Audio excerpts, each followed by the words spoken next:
Assalamualaikum warahmatullahi wabarakatuh. Kembali lagi di pembelajaran matematika wajib. Kali ini kita telah sampai di bab terakhir kelas 10, yaitu materi trigonometri. Nah, apa sih bab ini? Menjelaskan tentang apa? Mempelajari tentang apa? Oke, kita simak penjelasan berikut ini ya. Trigonometri itu merupakan ilmu pengukuran tentang sudut. Dengan ciri utamanya terdapat istilah-istilah sebagai berikut, seperti halnya sinus, kosinus, tangen, sekan, kosekan, dan kotangen. Nah, salah satu istilah tersebut tadi disebutkan ada tangen ya. Nah, fungsi tangen sendiri sering digunakan dalam permasalahan yang berkaitan dengan pengukuran ketinggian dan jarak. Misalnya seperti ini, kalian tahu kan Gunung Everest? Gunung Everest itu merupakan puncak tertinggi di dunia. Ketinggiannya sekitar 8.848 meter dari permukaan laut. Dapatkah Anda membayangkan cara mengukur ketinggian puncak gunung seperti itu? Tentu kita tidak mungkin mengukurnya secara langsung ya. Jadi, untuk mengukur ketinggian suatu gunung, ilmuwan hanya perlu mengambil 2 titik di kaki gunung dan 1 titik di puncak gunung. Lalu, mereka mengukur jarak kedua titik di kaki gunung tersebut dan sudut antara setiap titik terhadap puncak gunung. Dengan menghadap puncak gunung sebagai puncak segitiga, mereka telah mempunyai informasi tentang besar ketiga sudut dan jarak salah satu sisi segitiga tersebut. Selanjutnya, dengan rumus trigonometri, mereka dapat memperkirakan ketinggian puncak gunung tersebut. Penasaran kan? Yuk kita belajar bareng-bareng mengenai ilmu trigonometri ini. Oke, pertama kita pelajari dulu perbandingan trigonometri tersebut pada segitiga siku-siku. Nah, trigonometri itu yang dimaksud adalah sin, cos, dan tan, serta yang lainnya ya. Misalkan di sini ada segitiga ABC yang siku-sikunya berada di titik C, kemudian ada sudut alfa yang berada di titik A. Nah, untuk mengetahui perbandingan trigonometri tersebut, coba kita ilustrasikan dulu dalam sebuah bidang segitiganya ya. Jadi, siku-sikunya berada di C, kemudian ada sudut alfa di titik A, kemudian titik yang lain berarti kita namakan titik B. Kemudian sebelum kita mengetahui nilai dari sin cos tan tersebut, kita harus tahu istilah depan, miring, dan samping. Jadi yang disebut depan adalah sisi yang berhadapan dengan sudut yang dimaksud. Nah, karena di sini yang dimaksud adalah sudut alfa, jadi depannya sudut alfa adalah BC. Kemudian sisi miringnya kelihatan ya, berarti sisi AB, kemudian sisanya adalah sisi samping. Nah, depan, miring, samping ini biasanya disingkat dengan de, mi, dan sa. Nah, untuk sinus alfa sendiri itu diperoleh rumus sisi depan dibanding dengan sisi miring, yaitu demi, sin demi. Ya, biasanya menghafalkannya seperti itu, sin demi. Berarti perbandingannya antara sisi BC dibanding sisi AB itu bisa menemukan nilai sinus alfa. Kemudian untuk cos alfa itu rumusnya adalah sami. Jadi biasanya untuk memudahkan dalam menghafal yaitu cos sami. Itu berarti sisi samping dibagi sisi miring, yaitu sampingnya adalah AC dibanding sisi miringnya AB. Kemudian untuk tangen itu singkatannya tan desa.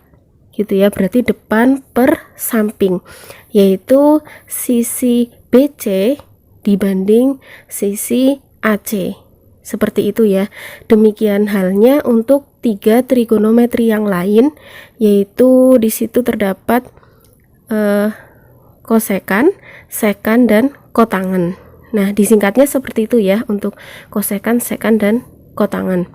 Nah, untuk kosek sendiri itu kebalikannya dari sin. Jadi kalau sin itu demi, berarti kosek adalah mide. Sekan kebalikannya kos, sami jadi misa, kemudian kotan kebalikannya tan, yaitu sade. Dilihat dari semua perbandingan ini, berarti sebenarnya ada hubungan di antara perbandingan-perbandingan nilai trigonometri tersebut, gitu ya. Jadi hubungannya yang penting di sini adalah tangen ya. Tangen alfa adalah sinus alfa dibanding cos alfa. Silahkan bisa dicoba sendiri ya, kenapa kok bisa jadi tan alfa itu bisa dihitung dengan sin alfa per cos alfa. Nah, berarti kalau hubungannya seperti itu, yang paling urgent di sini kalian harus tahu sin dan cos.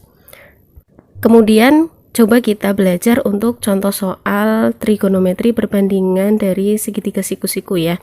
Jadi terdapat segitiga PQR, siku-siku di Q. Jika nilai tan R sama dengan 2, maka tentukan nilai dari sin R, cos R, sin P, dan sekan P. Nah, kita ilustrasikan dulu ke dalam segitiga ya. Siku-siku di Q, kemudian P sama R-nya terserah. Tapi di sini yang penting yang diketahui adalah tan R. Tan itu adalah D per sa. Nah, depannya berarti 2, sampingnya berarti 1. Depannya apa? Berarti depannya dari sudut R. Karena di situ disebutkan tan R. Nah, kalau depannya sudut R berarti sisi PQ, sampingnya berarti sisi QR. Gitu ya. Nah, yang belum diketahui berarti sisi PR. Nah, untuk mencarinya kita bisa menggunakan Pitagoras ya, karena di sini adalah segitiga siku-siku, sehingga ketemulah nilai dari sisi PR adalah akar 5. Perbandingan maksudnya ya, nilai perbandingan sisi PR adalah akar 5. Nah, setelah semua perbandingan dari sisi-sisi segitiga siku-siku itu diketahui, maka kita bisa menentukan nilai dari sin R. Sin R berarti depan miringnya dari sudut R. Ingat ya, kita lihat sudutnya. Nah, depannya adalah 2, miringnya adalah akar 5. Ketika disederhanakan berarti dikali dengan akar 5 per akar 5. Sehingga hasilnya adalah 2/5 akar 5. Itu untuk sinus R. Kemudian untuk cos R, nah masih dilihat dari sudut R berarti ya. Samping miringnya dari sudut R. Berarti sampingnya adalah QR, 1 ya.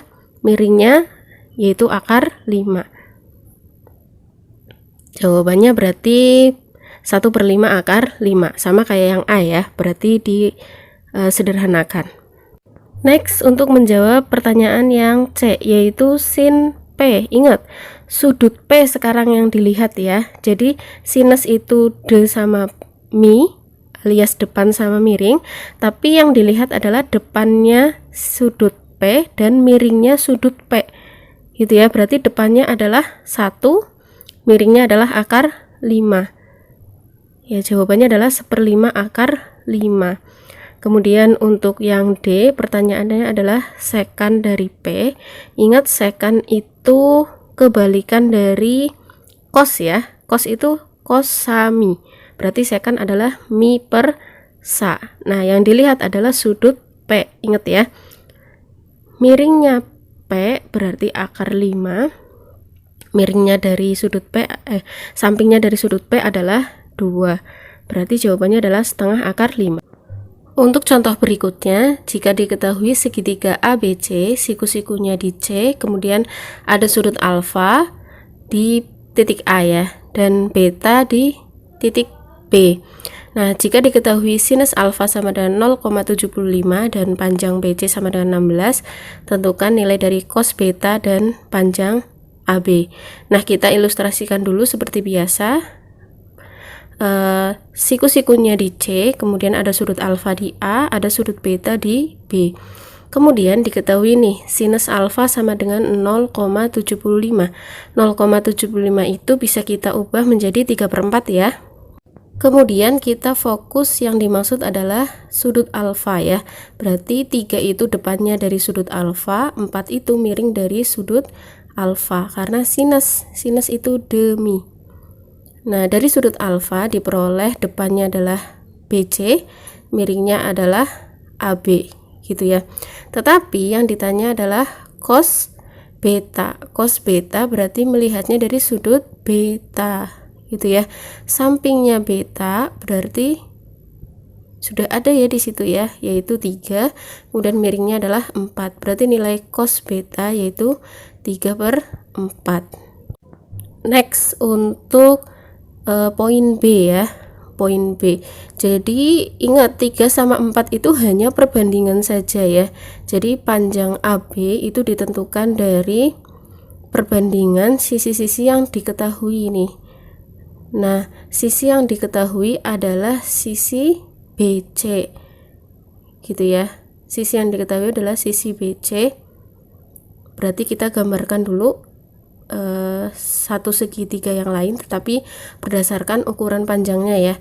Yang ditanya adalah sisi AB. Nah, kita gunakan perbandingan dari BC dan AB. Nah, tadi kan perbandingannya 3:4. Jadi kita peroleh untuk mencari panjang dari AB ketika BC-nya 16 cm, maka nilai AB-nya bisa diperoleh dari perbandingan AB per BC gitu ya, yaitu tadi 4/3.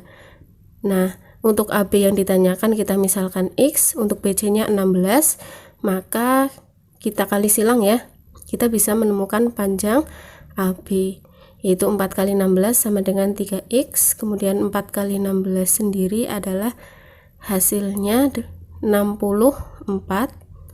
Nah, berarti nilai X-nya adalah 64/3. Nah, itulah panjang dari AB.